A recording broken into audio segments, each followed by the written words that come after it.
Ассаламу алейкум туугандар. Назарыңыздарда кайрадан эле базар жок каналы.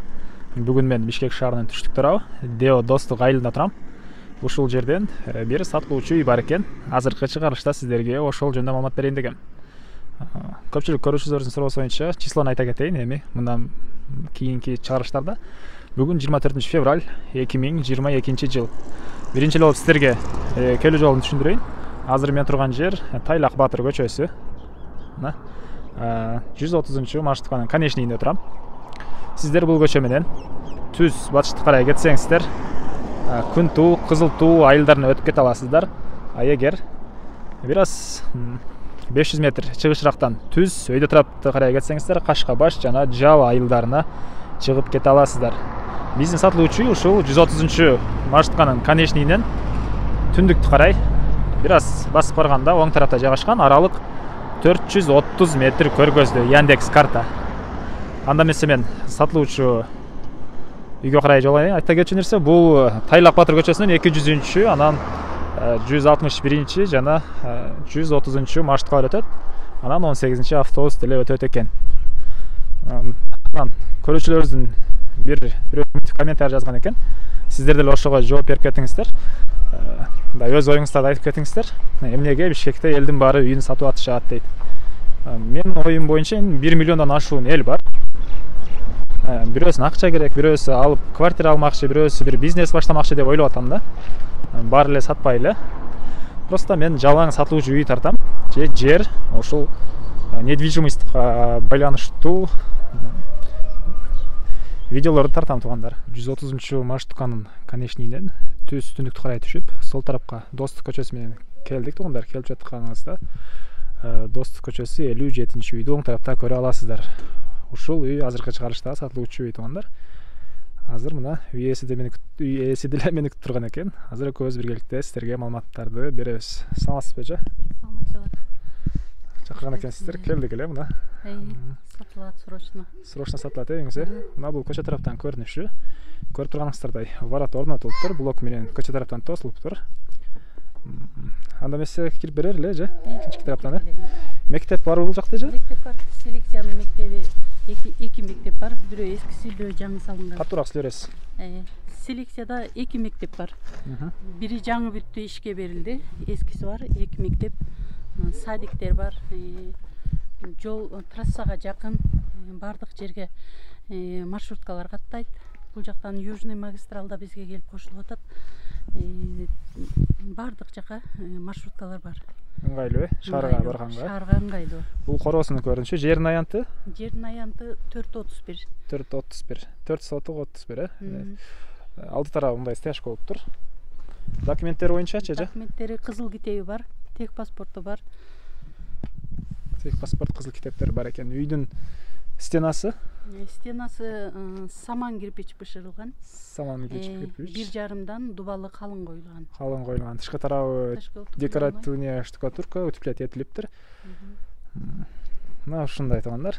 Терезелери күнөт. Суу, свет бар эже? Суу, свет бар. Паровой отопление? Паровой отопление бар, көмүр менен да жагылат. Электр энергиясы менен деле? Да жагылат. Свет? Свет Север Электроого карайт. Трехфазка? Трехфазка эмес, мындай эле. Мындай эле? Пока кийин трехфазка да келет азыр. Стенада сейсмопояс колонналар жок, андай жок, Андайлар жок го дейм, мындай. Калың болгондугу үчүн. Калың болгону. Биринчи жолу азыр ички тараптан көргөзө берели эже. Андан кийин калган маалыматтарды да коросуна чыгып беребиз. Туугандар, мен үй ээси менен бул 3-чү чыгарылыш болуп атат. Буга чейин жалгыз өзүм эле алып барганга байланыштуу бир аз ыңгайсыз болуп атам туугандар. Жүрүп кийинки чыгарылыштарда жакшы болуп кетет. Киргенде эле прихожка бар экен. Узун турасы канчача бул жердин? Катуураак сүйлөй бериңиз. Узун турасы кызыл китеп тех паспортто эме чыгарылган, ошонун сүрөтүн көргөзөм. Аны көргөзөсүз. Жалпы 44 квадрат метр. Жалпы 44 квадрат метр, Бул жол менен где-то 2-ге 4-дөй көрүнөт экен да. Азыр аны кызыл китептен деле карап. Ооба. Дуалдар шпаклевка экен, потолок пластика, пол линолеум стяжка үстү жагына эле утеплять этилген. Калың пенопласттар тышталып. Бул перехожкага деле паровой отоплениянын батареялары орнотулуптур. Тоо тараптан пластика терезе орнотулуптур, суу чыгарылып, раковина орнотулуптур. Андан кийин септик бар, 5 кольцо салынган, терең. Андан кийин ушул жерден оң тарапка кайрылганда кухня. Бул жердин деле билбейсиз узун туурасын, эже? Узун туурасы Типтен азыр эмеден сүрөтүн көргөзүп берем. 3/4,5 көрүнөт болжол менен. Чыгыш тараптан бир пластик терезе орнотулуптур, батарея орнотулуптур. Дуалдар обой, потолок пластика. Мебелдер боюнча-чы, эже? Мебелде кухонный гарнитур калат, прихожка, жалюзилер, люстралар калат. Калат, Раковина. Бул жактын полу? Булардыкы да бирдей. Линолеум. Стяжканын түбүнөн үтүклөйт этилген. Үйдө травлениялуу,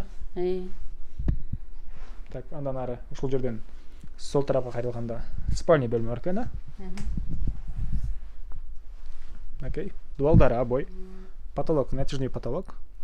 Пол бул деле ошондой, Пол стяжканын түбүнөн утеплять этилип, анын өйдө тарабынан линолеум салынган. Тоо тараптан, түштүк тараптан чоң пластик орнотулуптур. Дерлик бардык бөлмөгө батарея, отоплениянын батареялары орнотуп тургандар. Мына ушундай көрүнүштү. Так.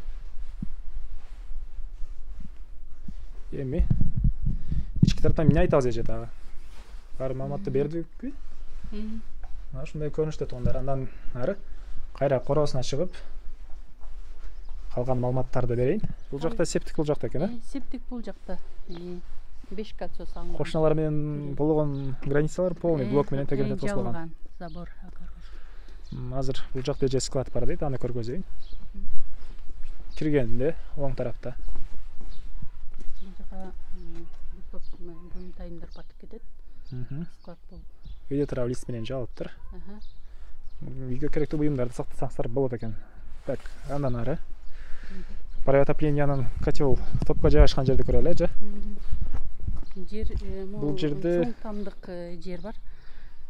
Каласаңыз дагы чоң там салсаңыз болот, же болбосо жер жемишеге бак кылып койсоңуз эле болот, 388 Суу проблема жок. Бош жер. Суудан, Сууда проблема жок. Суда проблема жок. Тоңбосун деп кышында байлап койгон. Бул жер Бул жер суунун астындагы эмеси. Турбалар кошулган жер бар. Турбалар кошулган жер. Үйдүн тышкарагында туалетке чейин тротуардын куюлуптур. Туалет үйдүн түштүк бурчунда жайгашкан. Бул жакта отоплениянын котел орнотулган бөлмө. Электричеси. Көмүр менен дагы, электр энергиясы менен дагы иштейт экен.